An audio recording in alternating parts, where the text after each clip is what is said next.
নগাঁৱৰ ডিফলত যি এগৰাকী কিশোৰীৰ মৃতদেহ উদ্ধাৰ কৰি পেলাই যি চাঞ্চল্যৰ সৃষ্টি হৈছিলে সেইগৰাকী কিশোৰীৰ ইতিমধ্যে পৰিচয় উদ্ধাৰ হৈছে আৰু কিশোৰীগৰাকী ঘৰ হৈছে ৰহা দীঘলদৰীত। মই দেখুৱাই আছোঁ বৰ্তমান নগাঁৱৰ যি চিকিৎসা মহাবিদ্যালয়ৰ যি মৰ্গত বৰ্তমান কিশোৰীগৰাকী মৃতদেহ ৰখা হৈছে। ইতিমধ্যে মৰণোত্তৰ পৰীক্ষা সম্পন্ন হৈছে, কিন্তু কেনেকৈ এই কিশোৰীগৰাকীক হত্যা কৰা হ'ল, কিয় ইয়াত আনি পেলাই পেলোৱা হ'ল, এই বিষয়সমূহ এতিয়া স্পষ্ট হোৱা নাই আৰু আৰক্ষীয়ে তদন্ত চলাই আছে। আপুনি কিশোৰীগৰাকীৰ আত্মীয় হয়, ককায়েক কি মামী ছোৱালী হয়। আপোনাৰ কি কেনেকৈ কেতিয়াবা নাইকিয়া হৈছিলে? 11 তাৰিখ গধূলাৰ পৰা।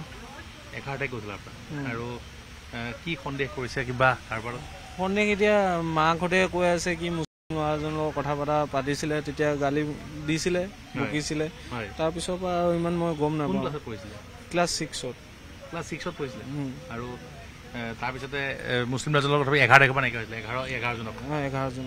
আৰু আজি কেতিয়া খবৰ কেনেকৈ পালে আপোনালোকে? আজি নিউজ চেনেল চাই থাকোঁতে এনেকৈ গম পালোঁ যে মৌখুলিৰ আগত এনেকৈ লাছ এটা পৰি আছে, তাকে চাব আহিছিলোঁ আমি, হয় নে নহয়। তেতিয়া চাওঁতে হয়। নিশ্চয়। যি বাতৰিত যেতিয়া তেওঁলোকে গম পাইছিলে যে ইয়াত এগৰাকী কিশোৰীৰ মৃতদেহ উদ্ধাৰ হৈছে আৰু তাৰপিছতেই তেওঁলোকে ইয়াত আহি পেলাই মৃতদেহটো চিনাক্ত কৰিছে। আৰু পুনৰ যিসমূহ বিষয়ে ৰাজ্যত ব্যাপক প্ৰতিক্ৰিয়াৰ সৃষ্টি কৰি আছে যে লাভ জেহাদৰ ঘটনা সংঘটিত হ'ব পাৰে নেকি, এনেধৰণৰ ঘটনাসমূহ যিসমূহ আছে, এতিয়া এইগৰাকী কিশোৰীৰ আত্মীয়ৰ অভিযোগ অনুসৰি কিশোৰীগৰাকীৰ এগৰাকী মুছলমান যুৱকেৰে প্ৰেমৰ সম্পৰ্ক আছিলে আৰু 11 জুনৰ পৰা তেওঁ নিৰুদ্দেশ হৈ আছিলে। আৰু তাৰপিছতে আজি তেওঁলোকে এই যেতিয়া বাতৰি পালে যে মৌখুলিত এগৰাকী কিশোৰীৰ মৃতদেহ উদ্ধাৰ হৈছে, অচিনাক্ত মৃতদেহ, আৰু চিনাক্ত কৰিবলৈ আহি তেওঁলোকে দেখিছে তেওঁলোকৰ যিগৰাকী কন্যা নিৰুদ্দেশ হৈ আছে সেইগৰাকী যি কিশোৰী, সেই কিশোৰীগৰাকীয়ে হয়। গতিকে এতিয়া প্ৰশ্নৰ সৃষ্টি হৈছে যে কোন মুছলমান যুৱকৰ সম্পৰ্ক আছিলে, কি কথা আছিলে। তেওঁলোকৰ পৰিয়ালে যথেষ্ট মানাও কৰিছিলে, সেই যুৱকগৰাকীৰ সৈতে কথা পাতিবলৈ মানাও কৰিছিলে।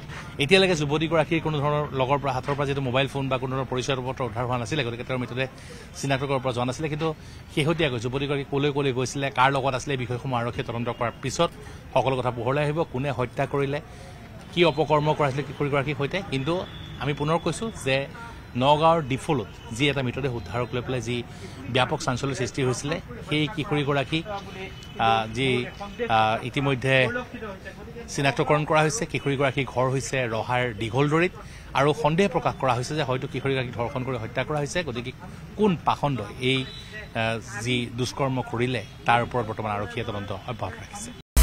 আপুনি বিচৰা বাতৰি পাব কেৱল নিউজ 18 এপত। নিউজ 18 এপ ডাউনলোড কৰিবলৈ স্কেন কৰক এই QR কোড। গুগল প্লে ষ্টৰতো পাব এই নিউজ 18 এপ।